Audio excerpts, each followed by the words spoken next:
আসসালামু আলাইকুম everyone, welcome back to my channel. আজকে আমি আপনাদেরকে তৈরি করে দেখাবো ডিম চিতই পিঠা। চিতই পিঠা অনেকবার অনেকভাবে খেয়েছি, তবে এইভাবে আগে কখনো ট্রাই করিনি। আজকে প্রথম এভাবে ট্রাই করেছি, আর এটা খেতে অনেক অনেক মজা ছিল।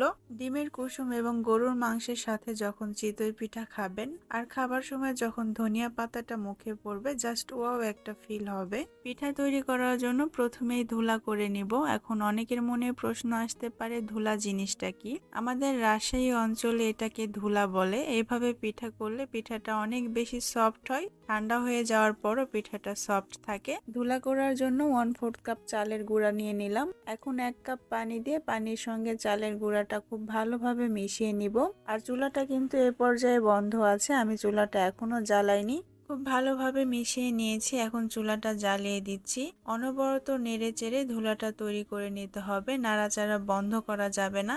কিছুক্ষণ জাল করার পর দেখতেই পাচ্ছেন এটা দলা পাকতে শুরু করেছে। নাড়াচাড়া করতে করতে যখন এটা স্টিকি হয়ে যাবে তখন চুলাটা বন্ধ করে দিতে হবে। এটাকে জাল করে একদম শুকিয়ে ফেলা যাবে না।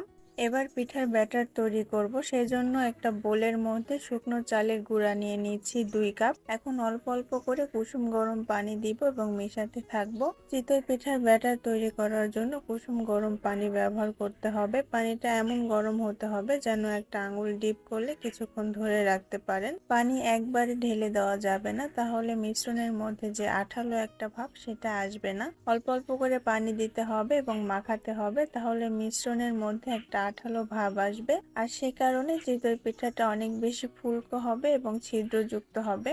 কিছুক্ষণ মাখিয়ে নেওয়ার পর আগের থেকে যে ধুলাটা রেডি করে রেখেছিলাম সেটা দিয়ে দিচ্ছি এবং আবারও মাখিয়ে নিব। মাখানোর কাজটা একটু সময় নিয়ে করতে হবে। মাখানোটা যত ভালো হবে পিঠাটা তত সুন্দর হবে। বেশ কিছুক্ষণ মাখিয়ে নেওয়ার পর পানি দিয়ে দিচ্ছি। এ পর্যায়ে আমি 2 কাপ পানি ব্যবহার করেছি, আর এই মিশ্রণটা কিন্তু অনেক ঘন। এখন একটা ব্লেন্ডারের জারে নিয়ে ব্লেন্ড করে নিব, তাহলে ম্যাজিকের মতোই ঘন মিশ্রণটা পাতলা হয়ে যাবে এবং চিতই পিঠা তৈরি করার জন্য ব্যাটারের যে পারফেক্ট কনসিস্টেন্সি সেটা চলে আসবে।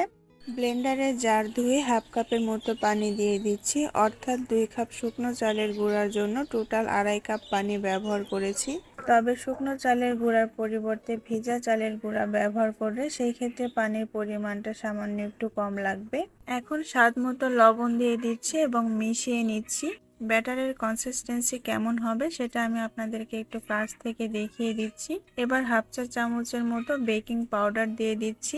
বেকিং পাউডারটা আগে দিতে যাবেন না, যদি চিতই পিঠাটা ফুলে তাহলে বেকিং পাউডারটা দেওয়ার প্রয়োজন নেই। আর যদি চিতই পিঠাটা না ফুলতে চায় তাহলে বেকিং পাউডারটা দিবেন। খুব ভালোভাবে মিশিয়ে নেওয়ার পর পিঠাটা ভাজতে চলে যাচ্ছি, আর সেজন্য চুলায় একটা লোহার কড়াই বসিয়ে দিয়েছি। কড়াইটাকে খুব ভালোভাবে গরম করে নিতে হবে। যখন একটু ধোঁয়া উঠতে শুরু করবে সে পর্যায়ে সামান্য একটু তেল দিয়ে দিচ্ছি, এতে করে পিঠাটা খুব সহজেই উঠে চলে আসবে। এখন একটা টিস্যুর সাহায্যে এক্সট্রা তেলটা মুছে নিচ্ছি। এখন পরিমাণ মতো ব্যাটার কড়াইয়ের মধ্যে দিয়ে দিচ্ছি এবং চারিদিকে একটু ছড়িয়ে দিব। এবার ডিম দিয়ে দিব এবং সামান্য একটু লবণ আর ধনিয়া পাতা দিয়ে ঢাকনা দিয়ে ঢেকে দিব। বেশ কিছুক্ষণ পর ঢাকনাটা খুলে নিচ্ছি। দেখেন পিঠাটা হয়ে গেছে আর ডিমটাও ভালোভাবে কুক হয়ে গেছে, বাট কুসুমটা হাফ বয়েল হয়েছে। এখন পিঠাটাকে উঠিয়ে নিচ্ছে, আর এইভাবে সব পিঠা আমি ভেজে নিব। যারা হাফ বয়েল কুসুম খেতে পছন্দ করেন না তারা আর একটু সময় নিয়ে পিঠাটাকে ভেজে নেবেন। কিন্তু চিতই পিঠা হাফ বয়েল কুসুম দিয়ে খেতে বেশি ভালো লাগে, সাথে একটু মাংস নিয়ে নেবেন, তাহলে আরো বেশি ভালো লাগবে।